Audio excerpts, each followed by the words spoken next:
Way back in February, our church hosted a two-part forum on Toni Morrison.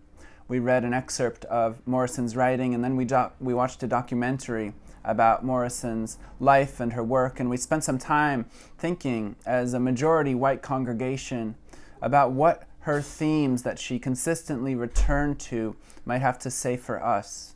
Themes of white supremacy, themes of police brutality, themes of white complicity, where people, who don't think of ourselves as racist, nonetheless participate in and uphold a system that continually presses down on and crushes people of color. And now, of course, all these themes have been pushed back into the forefronts of our minds here in early June, and we recognize that for so many people all across the world, these themes were always in the forefront of their mind and of their life. Today for my devotional, I just want to share two short poems.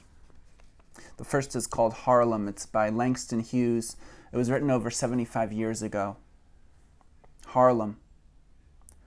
What happens to a dream deferred? Does it dry up like a raisin in the sun, or fester like a sore and then run? Does it stink like rotten meat, or crust and sugar over like a syrupy sweet? Maybe it just sags like a heavy load. Or does it explode?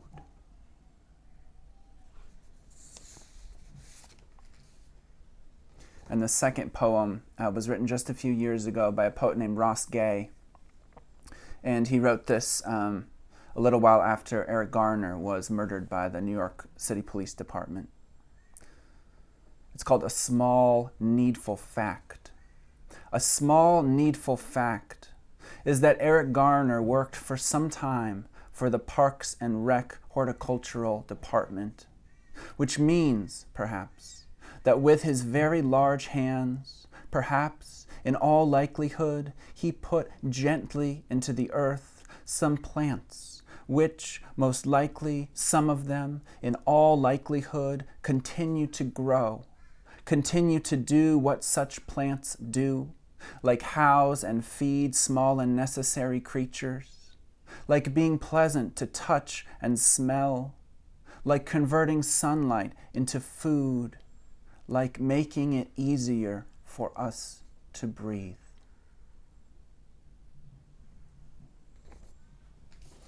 If you can join me on Friday afternoon over Zoom, we're going to be talking about these two poems and a few others and thinking about what we can learn from these witnesses to rage and grief and hope.